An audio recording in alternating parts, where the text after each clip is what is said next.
যে কারণে 1971 সালের যুদ্ধ সঙ্গে আর অন্য কোনো কিছুকে মেলাতে পারে না।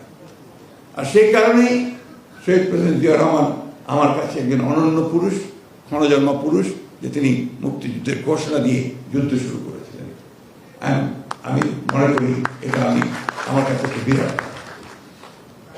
শহীদ প্রেসিডেন্ট জিয়াউর রহমান যে সবচেয়ে বড় কাজটি করেছিলেন, যেটা সবাই বলেছেন, যে বাংলাদেশের এই ভূখণ্ডের এই মানুষগুলোকে একটা স্বকীয়তা দিয়েছিলেন, পরিচিতি দিয়েছিলেন, আইডেন্টিটি দিয়েছিলেন, যে আমরা আলাদা, আমরা ওদের সঙ্গে এক নই, আমাদের অস্তিত্বটা সম্পূর্ণ ভিন্ন, যেটা আমরা বাংলাদেশের জাতীয়তাবাদের মধ্যে আমরা দেখি।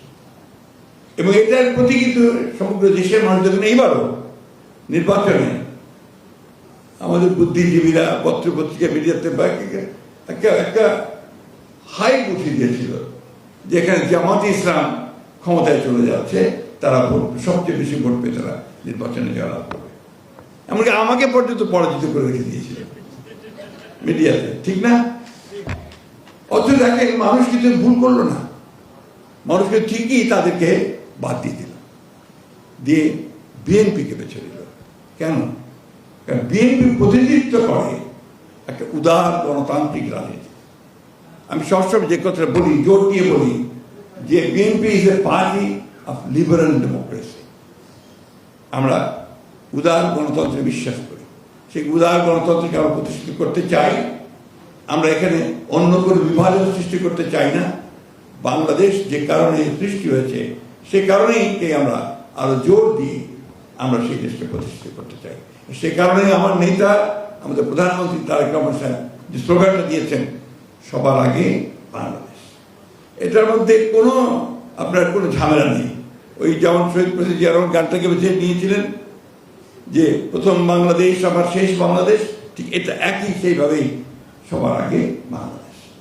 এবং শহীদ প্রেসিডেন্ট জিয়াউর রহমান যে কথাটা বলেছেন, আমাদের আবুল সাহেব বলেছেন, যে এমন সময় তিনি এসেছিলেন এই রাজনীতির সামনে যখন গোটা বাংলাদেশ ধ্বংসপ্রাপ্ত ছিল, একটা ধ্বংসপ্রাপ্ত অর্থনীতি, একটা ধ্বংসপ্রাপ্ত রাষ্ট্র কাঠামো, মানুষের চিন্তা ভাবনা ধ্বংস হয়েছে, রক্ষী বাহিনী বিভিন্নভাবে আপনার এসে সমস্ত রাজনৈতিক দলগুলোকে ধ্বংস করে দিয়েছিল। সেইখানে জিয়াউর রহমান সাহেব এসে সেটাকে আবার সেই ধ্বংসের মধ্যে নতুন করে, কোনো বিভক্তি করে নয়, সমস্ত রাজনৈতিক চিন্তাগুলো একভাবে চিন্তা করতে দলগুলোকে নিয়ে তিনি প্রথমে ফ্রন্ট করেছেন, তারপরে জাগদল করেছেন, ফ্রন্ট করেছেন, তারপরে বিএনপি করেছেন।